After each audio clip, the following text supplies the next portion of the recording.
బట్టతలతో బాధపడుతున్నారా? ఆధునితనమైన పద్ధతిలో hair transplantation చేయబడును. Face clinic, Hyderabad. నమస్తే విజయ పెద్దన గారు. నమస్తే ఉషా. మే 6th నుంచి మీరు ఒక క్లాస్ని స్టార్ట్ చేయబోతున్నారు. క్లాస్కి సంబంధించిన డీటెయిల్స్ ఏంటి అండ్ ఏ విధంగా హెల్ప్ అవుతుంది అంటారు? ఇది May 6th to 10th 5 days బేసిక్ది హీలింగ్ ముద్రాస్ and guided meditation. Okay. So మనకి ముద్రలు వేయటం వల్ల ఎలాంటి బ్యాలెన్స్ క్రియేట్ అవుతుంది బాడీలో అనే దాని మీద ఉంటుంది సెషను. కొన్ని ముద్రలు కూడా ప్రతిరోజు వేయటం జరుగుతుంది. అంటే ఏమవుతుందంటే ఉషా, మన ఇప్పుడు పంచభూతాలు అంటాం మనం. సో అవి మన ఫింగర్ టిప్స్లో ఉంటాయి. అంటే మన బాడీలో ఆ పంచభూతాలు ఏదైతే అగ్ని, వాయువు, పృథ్వీ, జలము, ఆకాశము ఇవి ఉంటాయో వాటి యొక్క తత్వాలు మనలో కూడా ఉంటాయి. సో అవి బ్యాలెన్స్డ్గా ఉన్నప్పుడు మనకి శారీరక మానసిక ఆరోగ్యాలు బాగుంటాయి. సో ఇవి ఒకవేళ మన లైఫ్ స్టైల్ వల్ల కానీ, మన వాత పిత్త కఫం అని నేచర్ ఆఫ్ ద బాడీస్ వల్ల కానీ ఏదైనా బ్యాలెన్స్ ఉన్నప్పుడు ఏంటంటే మనం ఈ ముద్రల ద్వారా మళ్ళీ బ్యాలెన్స్ తప్పినప్పుడు వాటిని బ్యాలెన్స్ తెచ్చుకోవచ్చు.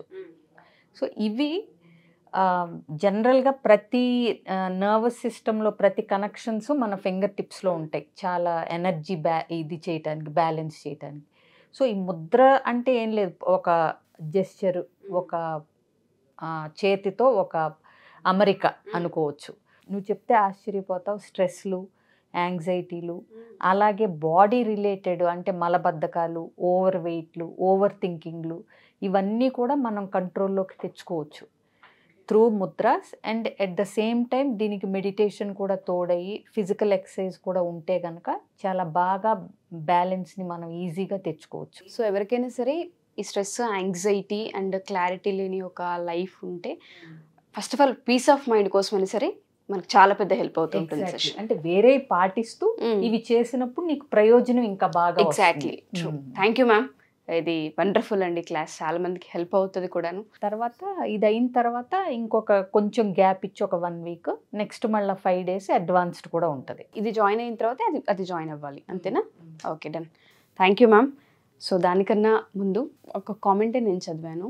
సారీ అనేది 2 జీవితాలని కలపడానికి చాలా హెల్ప్ అవుతూ ఉంటుంది.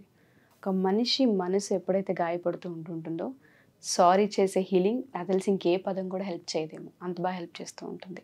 బట్ అదే సారీ ప్రతిసారి ప్రతి సిచ్యుయేషన్కి జరిగిన ప్రతి సందర్భంలోనూ యాడ్ చేస్తూ ఉంటుంటే అవతల మనిషి అంటే ఆ ఇంపాక్ట్ ఏ విధంగా ఉండే అవకాశం ఉంటుంది అంటారని ఒక లేడీయే మనల్ని అడిగారు. మాది పర్సనల్ లైఫ్లోనే చాలా ఇష్యూస్ అవుతూ ఉంటుంటాయండి. ఎన్నోసార్లు అర్థం చేయించే ప్రయత్నం నేను చేశాను, కానీ సారీ అనే ఒక ట్యాగ్ నన్ను అన్నిటిని ముందుకు తీసుకొచ్చేలా, అన్నిటిని మర్చిపోయేలా చేసింది. బట్ ఇప్పుడు నా మనసు గాయపడింది, ఏ విధంగా చూడాలి అంటారు?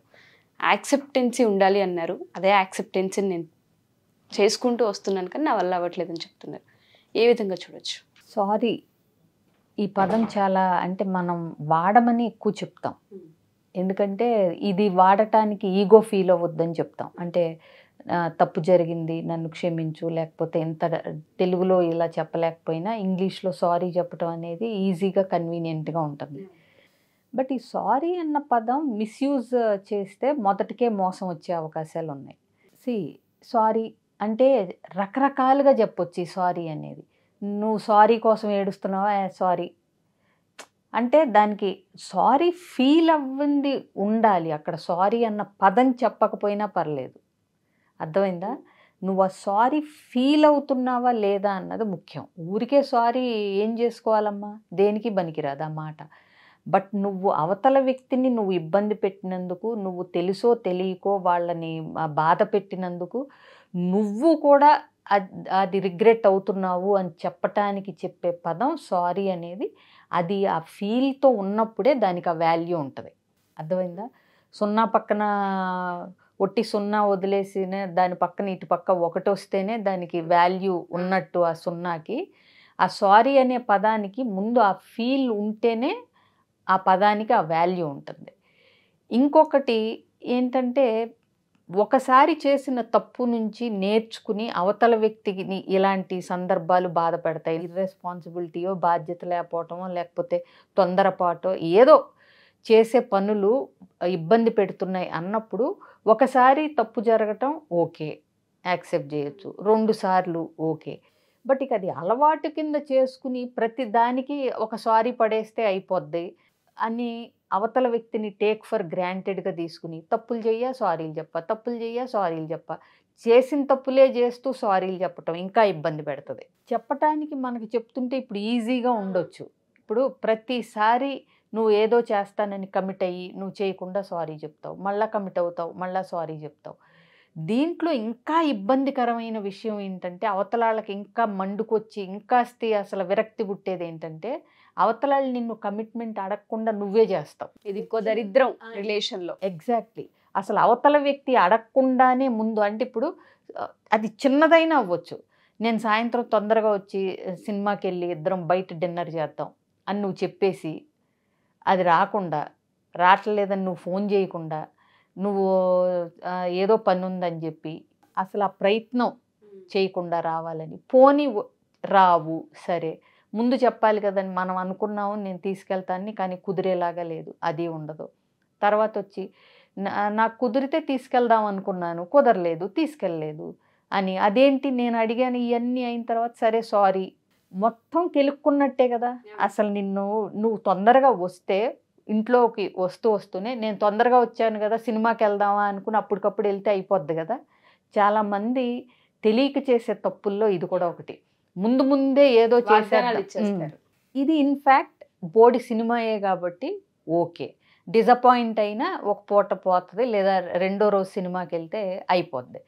బట్ కొన్ని ఉంటాయి అవి, అంటే వాగ్దానం చేసిన తర్వాత అవి మాట ఇచ్చి కమిట్ అయిన తర్వాత అవి నెరవేర్చకపోతే ఒక పునాది అంటే బీటలు వారే అవకాశం ఉంటుంది. ట్రస్ట్ అనేది ఒక విశ్వాసం, నమ్మకం, ఏదైతే నిన్ను నమ్మి అవతల వ్యక్తి వచ్చాడో అదే కోల్పోయే ప్రమాదం ఉంటుంది. సో ఇది బాధ్యతలు తీసుకునే విషయంలో అవ్వచ్చు, ట్రాన్స్పరెంట్గా ఉండే విషయాల్లో అవ్వచ్చు, లేదంటే నీ మీద భరోసా పెట్టి నీతో పాటు జీవితాంతం నడుద్దాము అనుకున్న వాళ్ళకి కొన్ని ఎదురు దెబ్బలు తగిలే విషయాల్లో ఉండొచ్చు. ఒక్కొక్కళ్ళకి ఒక్కొక్క వాల్యూస్ ఉంటాయి. అంటే కొంతమందికి నా భార్యకి నేనే ఫస్ట్ ప్రయారిటీ అవ్వాలి అనేది ఉండొచ్చు. అట్లాగే ఒక భర్తకి నా భార్యే నాకు అన్నిటికంటే సర్వస్వం అనేది ఉండాలని భార్య అనుకోవచ్చు. అట్లా వాళ్ళ డిఫరెంట్ వాల్యూస్ ఉంటాయి. సో అవి పాటిస్తూ అవి అర్థం చేసుకుని వాటికి కమిట్ అయ్యి ఒకళ్ళకొకళ్ళు అవి ఏంటని తెలుసుకుని వాటిని గ్రాంటెడ్గా తీసుకోకుండా ఉంటే బాగుంటుంది. తీసేసుకుని సారీలు చెప్తా మళ్ళీ చేసి మళ్ళీ సారీ చెప్తా ఇవన్నీ. ఇప్పుడు నా దగ్గర ఒక క్లయింట్ అంటే కేసు ఉంది. ఈ అమ్మాయి ఫ్రెండ్స్కి అతను ఫోన్ చేస్తాడు, అవసరం ఏముంటుంది? సరే ఈ అమ్మాయికి చెప్పింది అది, నా ఫ్రెండ్స్కి నువ్వు ఫోన్ చేయొద్దు, వాళ్ళు ఏం చేస్తున్నారు అనేది పక్కన పెడదాం, అసలు నాకు తెలియకుండా నువ్వు ఫోన్ చేయొద్దు వాళ్ళకి, నాకు ఇష్టం లేదు అని ఈ అమ్మాయి చెప్పినప్పుడు వివాహ బంధం ఎక్కువ ఇంపార్టెన్స్, భార్యే ఎక్కువ ఇంపార్టెంట్ అనుకున్నప్పుడు నువ్వు మళ్ళీ ఫోన్ చేయకూడదు కదా. సరే చేయను ఇంకెప్పుడు సారీ అని చెప్పాడు అనుకుందాం, మళ్ళీ ఫోన్ చేశాడు అనుకుందాం, ఇక్కడ అవసరం ఏముంది ఒకటి, ప్లస్ వద్దని చెప్పాక సారీ చెప్పి మళ్ళీ ఫోన్ చేయడం ఇంకొకటి. సో ఇది ఇప్పుడు అమ్మాయి మీద అమ్మాయి కోర్టులో ఉంటుంది. సీరియస్గా తీసుకుని అసలు ఉండాలా ఇతనితో, అసలు వెళ్ళిపోవాలా లేకపోతే ఇంకా మార్చుకోవాలా అనేది లేదు. నువ్వు చేసే ఇంటెన్షన్ బెటర్ అయినప్పుడు వాళ్ళు నాకు నీ ఫ్రెండ్స్ నాకు అక్క చెల్లెళ్ళతో సమానం, లేకపోతే నాకు ఈక్వల్గా అంటే ఫ్రెండ్స్ లాగే చూస్తున్నాను నేను, జస్ట్ సరదా కోసమే అని చెప్పి ట్రాన్స్పరెంట్గా పోనీ అప్పుడు చేసేదేదో భార్య ముందు నుంచే చేశాడు అనుకోండి, ఇబ్బంది ఉండదు కదా.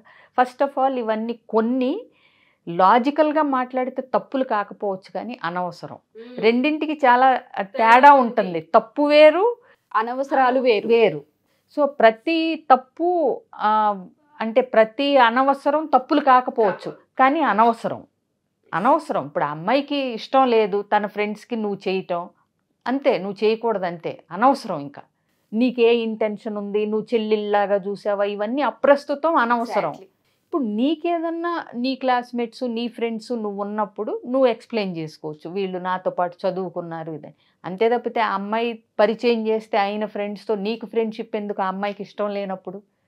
దట్టు ఆ అమ్మాయి ఫ్రెండ్స్తో నువ్వు ఫ్రెండ్షిప్ చేయాల్సినవి ఇవన్నీ అనవసరం. ప్రతి అనవసరాన్ని అడ్డం పెట్టి సారీ అనే పదాన్ని అతకబెడుతూ వాడేసి ఉంటుంటే నాకేం వేరే ఇంటెన్షన్ లేదు, ఆ అమ్మాయి నాకు చెల్లి లాంటిది, అక్క లాంటిది, అసలు అవసరమా నువ్వు సారీ చెప్పటం?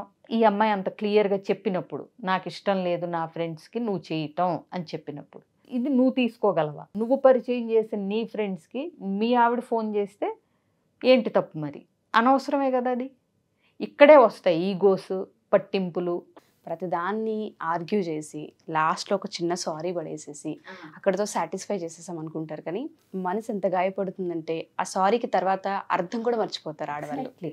అదే అంటుంది, దేనికి ఎవరు ఎంత ఇంపార్టెన్స్ ఇస్తున్నారు అన్న దాన్ని బట్టి డిపెండ్ అవుతుంది.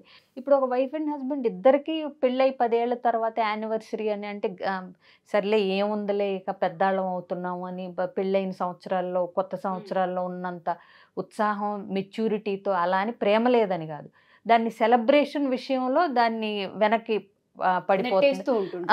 అంటే ఇప్పుడు డిన్నర్కి బయటికే వెళ్ళాలని, కేకే కట్ చేయాలని వాళ్ళకేం ఉండదు. ఏదో సాయంత్రం కలిసి ఊరికే ఇంటికి వచ్చిన తర్వాత ఇంట్లో టైం స్పెండ్ చేసినా వాళ్ళకి సరిపోతుంది. ఇద్దరు అండర్స్టాండింగ్ ఒకటైనప్పుడు ఓకే, కానీ ప్రాబ్లం ఉండదు అక్కడ అసలు అండర్స్టాండింగే ఉండదు. బట్ ఒకళ్ళకి ఇష్టం అని తెలిసినప్పుడు రెండో వాళ్ళు ఆ స్పెషల్ డేని తీసుకెళ్లే విధానం అది జస్ట్ ఆ కేకో డిన్నర్తో ముడిపడింది కాదు. తన మీద ఏ విధమైన కన్సర్న్ ఉంది, ఎంత ఇంపార్టెన్స్ ఇస్తున్నారు ఆ వివాహ బంధానికి, భార్య అభిప్రాయానికి అనేది అక్కడ మోర్ ఇంపార్టెంట్. ఆ తినే డిన్నరో కట్ చేసే కేకో కాదు, ఆ కన్సర్న్ ఎంత ఇంపార్టెంట్ అదొక్కటే ఆలోచిస్తారు. ఎగ్జాక్ట్లీ. అకేషన్కి సంబంధించి ఇవాళ యానివర్సరీ మా ఇద్దరికి సంబంధించిన రోజు ఇది, నా భార్యకి ఇలా ఉండి ఇలా జరుపుకోవటం ఇష్టం కాబట్టి నేను ఇలా ఉండాలి అనే ఒక ఇన్వాల్వ్మెంట్ అనేది కోరుకుంటుంది భార్య అనేది. అంతే తప్పితే అది ఎంత కాస్ట్లీ కేకు, ఎక్కడికో డిన్నర్లకి అవి కాదు అసలు. ఆ సెలబ్రేషన్, ఇంకొకటి భార్య కూడా ఆ సెలబ్రేషన్ ఎంజాయ్ చేస్తూ ఉందంటే భర్త ఒక రకంగా ఆనందపడాలి. అంటే ఏదోలే వచ్చింది యానివర్సరీ పోయింది వచ్చింది ఇంకో రోజులాగా అనుకోకుండా దాని అంటే వాళ్ళిద్దరి బంధానికి అంత వాల్యూ ఇస్తుంది కాబట్టి కొంతమంది ఎగ్జైట్ అవుతారు, కొంతమంది మెచ్యూర్డ్గా చూపించుకుంటారు.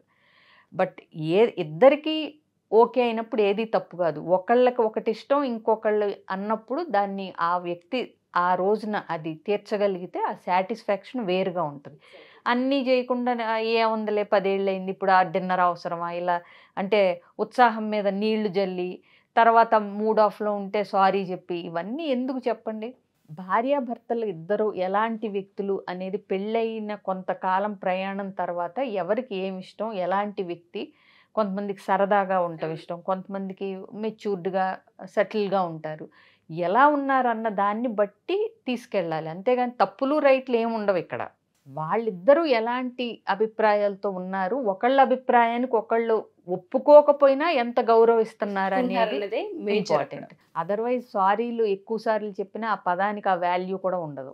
వండర్ఫుల్ అండి. ఈ సారీలో ఒక్క పదం అడ్డం పెట్టేసేసి నోర్లు మూయించేయడాలు, సిచ్యుయేషన్ దాటి వేయడాలు అలవాటైపోయిన వాళ్ళందరికీ కూడా సారీ చెప్పా కదా అంటారు కొంతమంది. ఏమన్నాను కదా నేను వచ్చి నేను కాలు పట్టేసుకుంటాను కదా అని మాట్లాడుతూ ఉంటారు. తప్ప విషయం లేనప్పుడు అది మార్పు రిగ్రెట్ అది లేనప్పుడు ఆ సారీలు ఎన్నైతే ఏముండదు, ఉండదు. వండర్ఫుల్ విజయ్ గారు, థ్యాంక్ యూ అండి. Thank you so much.